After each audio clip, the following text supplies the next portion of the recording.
They fired me because I was too old. 24 hours later they found out every single patent this company owned was registered in my name, not the company's name. What? I want you to think about something for a second. You spend decades building something. You pour your nights, your weekends, your energy into a company. You skip vacations. You miss dinners. You show up when nobody else does. And then one day, a guy half your age walks into your office, sits across from you, and tells you that you're no longer the right fit. Too old. Too slow. Too stuck in the past. That's what happened to Richard Caldwell. And on the surface, it looked like just another story of a loyal employee getting thrown away like he meant nothing. But what that new CEO didn't know, what nobody in that boardroom knew, was that Richard had something none of them could take from him. Something that was about to flip the entire situation upside down. And by the time you finish watching this, you're going to understand why this story is about so much more than one man losing his job. This is about what happens when people underestimate someone they should have respected. And trust me, you don't want to miss how this ends. If you're new here, this channel is where we tell real stories about real people who got pushed to the edge and pushed back harder. Hit that subscribe button right now and turn on notifications so you never miss a story like this one. And if this sounds like something your friends need to hear, share it with them. Let's get into it. Richard Caldwell was 58 years old when he walked into what would be his last Monday morning at Vantage Systems, a mid-sized tech company he had helped build from the ground up, back when it was just 3 people working out of a rented office with second-hand computers and bad coffee. He wasn't the founder technically, but he was close enough. He had been there from the very beginning. He was the one who figured out the engineering problems nobody else could solve. He was the one who stayed until midnight writing the technical documentation that eventually made the company's first product work. He was the one who held the team together during the years when the money was barely coming in and people were starting to wonder if any of it was worth it. Richard was, by every real measure, the backbone of that company. But companies change. And people who used to matter have a way of becoming invisible when new money and new ambitions start walking through the door. Vantage Systems had recently been acquired by a larger investment group. They brought in new leadership, a 34-year-old CEO named Marcus Hale, who wore expensive sneakers and talked constantly about disruption and moving fast. Marcus had never built anything from scratch. He had managed things, restructured things, rebranded things. But building?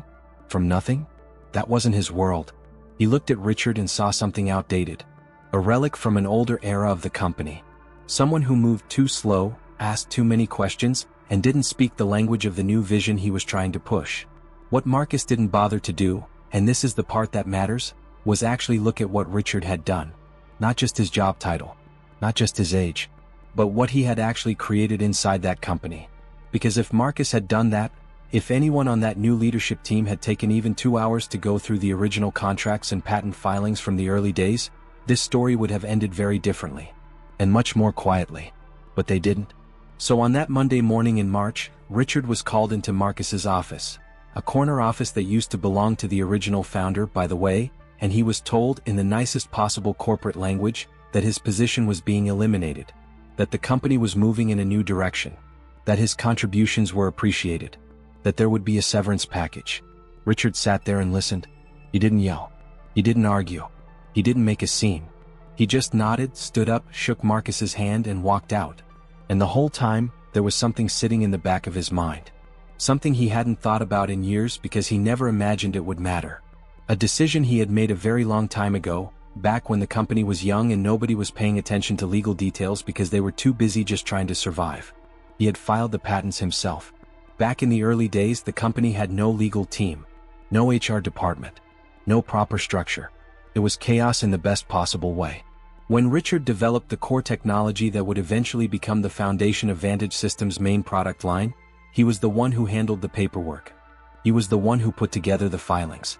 And somewhere in that process, whether by oversight, by intention, or just by the simple fact that nobody told him to do it any other way, the patents were filed in his personal name. Richard Caldwell. Not Vantage Systems. Not the corporation. No. He had mentioned it once years ago to the original founder. They had agreed to deal with it properly later. Later came and went. The company grew. The patents sat there, untouched, never transferred, never questioned. Until now. Because now Marcus Hale had just fired the one person those patents belonged to. And Richard, walking out of that building for what Marcus assumed was the last time, was starting to think very carefully about what that actually meant. He didn't go home and celebrate. He didn't call a lawyer right away. He went home, made himself a cup of coffee, sat at his kitchen table, and spent the rest of that afternoon going through every document he had ever kept from those early years. Old filing receipts, email threads from a decade ago, correspondence with the patent office, and everything he found confirmed exactly what he suspected. Every major patent connected to Vantage Systems' core product, the technology that made the company worth acquiring in the first place, the technology that the new investment group had paid millions for, was registered under his name. Not transferred. Not assigned to the company. Now, here's where most people, if they were in Richard's position, would either panic or make a reckless move. They'd call a lawyer, fire off a threatening letter, and blow the whole thing up in a way that burns every bridge and ends badly for everyone. But Richard wasn't most people. He had spent 30 years solving complicated problems. He knew that how you play something matters just as much as what cards you're holding. And right now, he was holding cards that nobody on the other side of the table even knew existed. So he waited. He let the severance paperwork come through. He signed what he needed to sign. Carefully, with the help of a very good attorney he contacted quietly, making sure he didn't sign away anything he wasn't supposed to. He responded to emails politely. He attended his exit interview and said all the expected things. And then, 24 hours after being walked out of Vantage Systems as a dismissed employee, Richard made one phone call. Not to Marcus. Not to the board. To the company's new legal team. He introduced himself. He reminded them who he was. And then, very calmly, he told them that he believed there might be some important intellectual property matters worth discussing before Vantage Systems moved forward with any product development or licensing under the current ownership structure. There was a pause on the other end of the line. A long one. Before we keep going, if you're watching this and you haven't subscribed yet, do it right now. Drop a comment below and tell me, have you ever worked somewhere that completely underestimated you? Let me know. I read every single one. And hit that like button. It seriously helps this channel grow and lets me keep bringing you stories like this one. That pause on the phone? That was the moment everything started to change. Because Richard knew something they were about to discover. And once they discovered it, nothing about the next few days at Vantage Systems was going to go the way Marcus Hale had planned. Before we keep going, I just want to say something real quick. If you've made it this far into this story, you already know this isn't just some random video. This is the kind of story that makes you stop and think. So if you're not subscribed yet, do it right now. Just hit that button below. And leave a comment. Tell me, have you ever been underestimated by someone who had no idea what you were actually capable of? Because I want to read your story. Drop it down there. Now let's get back to Richard, because things are about to get very interesting. That pause on the phone lasted maybe 4 seconds. But Richard said later that those 4 seconds felt like the entire weight of 30 years just sitting in the air between him and the person on the other end of the line. The lawyer, a young woman named Dana Torres, who had only been with the company's new legal team for about 6 months, finally spoke. She asked Richard to repeat what he had just said. He did. Slowly. Clearly. He told her that he had reason to believe that several key patents currently being used under the Vantage Systems brand had never been formally transferred to the company. That they were still, to the best of his knowledge, registered under his personal name. And that before the company made any further moves involving those patents, any licensing deals, any product launches, any investor presentations, it would probably be a good idea to verify that. Dana said she would look into it and call him back. She called back in 40 minutes. Her voice was different the second time. She didn't say much. She just confirmed that she had pulled up the original filings. She confirmed that what Richard was describing appeared to be accurate.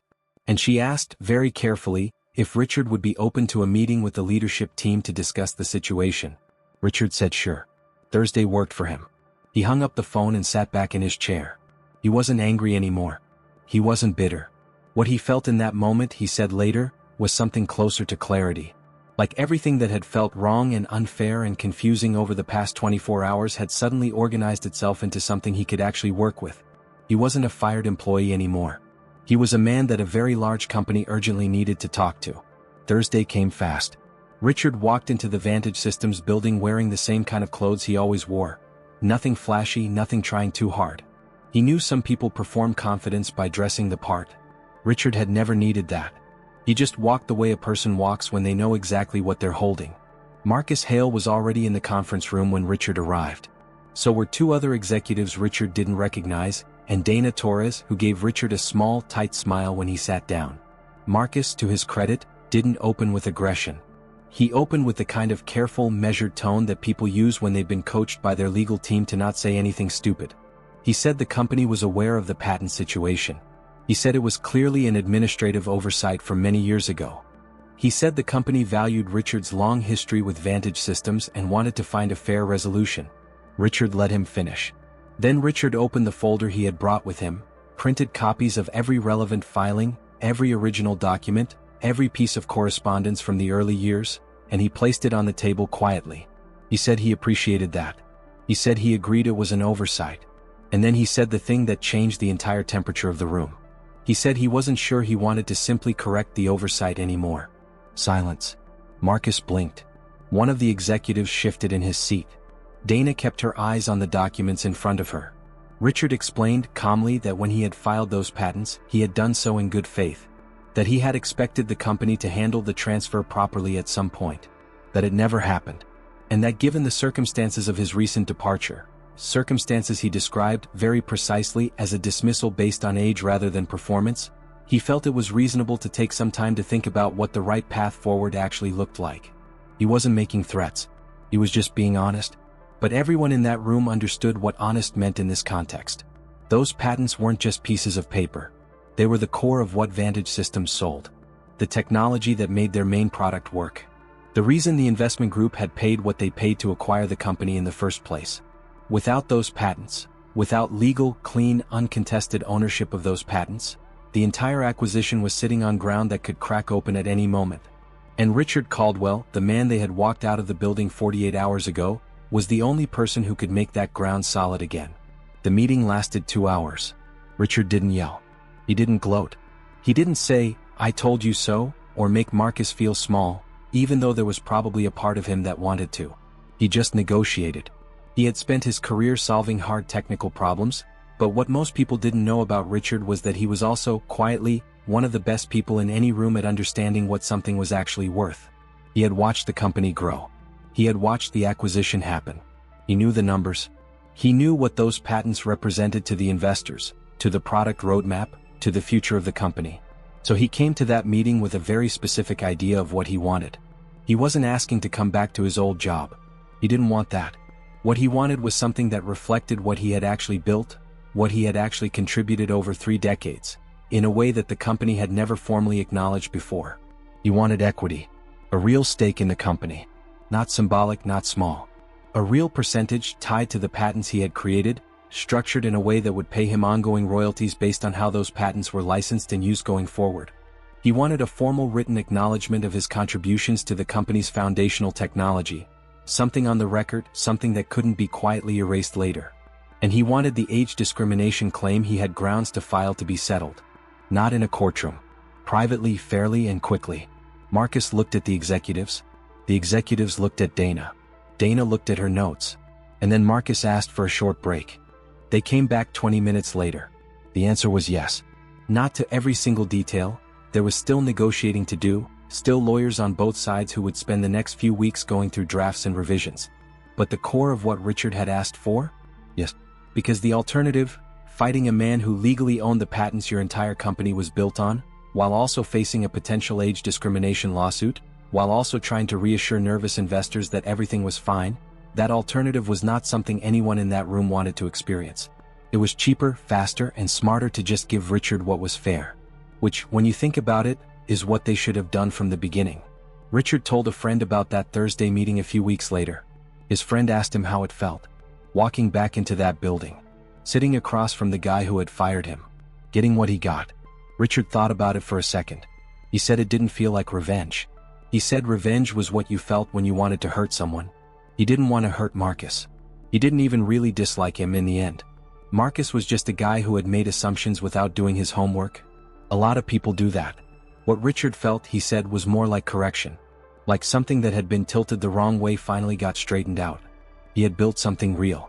He had given real years to something that mattered. And for a moment, it looked like none of that was going to count for anything. Like he was just going to be quietly set aside and forgotten. But it counted. It always had. The only thing that changed was that now the paperwork finally said so. Real quick before we finish this story, if this video has kept you watching until now, do me a favor. Hit that like button right now. It takes 1 second and it genuinely helps this channel reach more people who need to hear stories like this one. And if you're not subscribed yet, what are you waiting for? Hit subscribe and turn on the bell so you never miss when we drop something new. Now, let's finish Richard's story. Because what happened after that meeting? Nobody saw it coming. The weeks after that Thursday meeting were quiet on the surface. But underneath, a lot was moving. Lawyers were going back and forth. Documents were being drafted, revised, sent back, revised again. Richard had hired a small but very sharp legal team, people who specialized in intellectual property and employment law, and they were thorough. Every line that went into that agreement was looked at carefully. Nothing was rushed. Nothing was left vague. Richard had waited 30 years to get something on paper that actually reflected what he had contributed. He wasn't going to let it get blurry now. Marcus, from what Richard heard through back channels, was not having a good few weeks. The investors were asking questions. Not publicly, not in any way that was visible from the outside, but internally there were uncomfortable conversations happening about how something this significant had slipped through during the acquisition due diligence process. How had nobody caught that the core patents weren't actually owned by the company they were buying? The answer, of course, was that it had seemed like a small detail at the time. A paperwork thing. Something that would get cleaned up eventually. It's funny how the things that seem small have a way of becoming the only thing that matters. 6 weeks after the Thursday meeting, everything was finalized. Richard sat at his kitchen table, the same table where he had sat with his coffee the day after he was fired, going through old documents, and he signed the agreement. It wasn't a dramatic moment. There was no music. Nobody was watching. It was just him, a pen, and a stack of papers that had taken a lot of quiet, careful work to get to. But when he put the pen down, he let himself sit with it for a minute. The agreement gave him a percentage of equity in Vantage Systems. Real equity with real value attached to it. It gave him ongoing royalty rights tied to the licensing of the patents he had created, meaning that every time those patents were used to generate revenue going forward, Richard would see a portion of that. For as long as the patents were active. The age discrimination settlement was handled separately, privately, and Richard had agreed not to discuss the specific terms. But it was fair. He had made sure of that. And the formal acknowledgement, the written, on-the-record recognition of his contributions to the company's foundational technology, was included in the agreement. Not buried in a footnote. Stated clearly with specifics. For the first time in his career, everything Richard had built was officially, legally, undeniably his. Not just in practice. On paper. He called his daughter that evening. She had known pieces of what was happening but not the full picture. Richard had kept a lot of it close, not wanting to worry her until there was something real to tell. He told her everything. She was quiet for a moment. Then she laughed, not the kind of laugh that comes from something being funny, but the kind that comes from relief, from disbelief, from something finally landing the right way after you were afraid it wasn't going to. She asked him how he felt. He said he felt okay. Which, knowing Richard, meant a lot more than it sounds like. Now here's the thing I want you to think about, because this story is more than just a satisfying ending. Richard didn't win because he was lucky. He didn't win because he had planned some elaborate scheme from the beginning. He won because decades of real work had created something real, something with actual, legal, documented value, and when the moment came he was calm enough and smart enough to understand what he had and how to use it properly. Most people, when they get fired the way Richard got fired, do one of two things. They either walk away quietly, accepting something that isn't fair because they don't see another option, or they blow up immediately, acting out of anger in a way that makes noise but doesn't actually change anything. Richard did neither. He went home. He thought. He gathered his information carefully. He got the right people in his corner. And then he walked back into that building, not to cause damage, not to get revenge, but to have a real conversation about what was actually fair. That's the part of this story that doesn't get talked about enough. It wasn't just about the patents. It was about the way he handled it. Because the same situation, handled differently, could have ended with a messy legal fight that dragged on for years, cost everyone a lot of money, and left Richard with nothing but a settlement that barely covered his legal fees. Instead, he walked out with something that will generate income for years.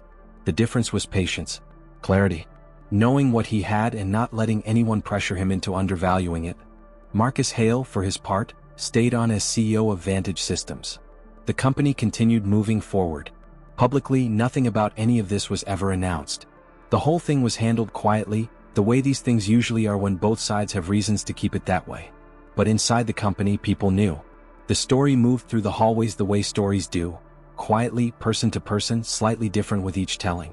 And the version that most people landed on wasn't really about patents or legal agreements or money. The version people remembered was simpler than that. Don't dismiss the person who built the thing you're standing on, because they might know something about that foundation that you don't. And they might have the paperwork to prove it. Richard, the last time he spoke about any of this, said something that I keep coming back to. He said the strangest part of the whole experience wasn't the negotiation. It wasn't signing the agreement. It wasn't even the moment he found out the patents were still in his name. The strangest part, he said, was walking out of the building on that Monday morning after being fired. That walk to his car, putting his key in the door, sitting there for a second before starting the engine. Because in that moment he didn't feel powerful. He didn't feel like someone who was about to flip the whole situation around. He felt exactly like what they had tried to make him feel like. Unnecessary. Done. And he said that that feeling, that specific, sharp feeling of being thrown away by something you gave everything to, is something he wouldn't wish on anyone. But he also said that the feeling passed, and what replaced it was something steadier, something quieter. The kind of confidence that doesn't need to announce itself because it's built on something real. He started the car. He drove home. He made coffee. And then he got to work. If this story hit you the way it hit me, then share it with someone who needs to hear it right now. And if you're not subscribed yet, hit that button, because we tell stories like this every single week, and you don't want to miss the next one.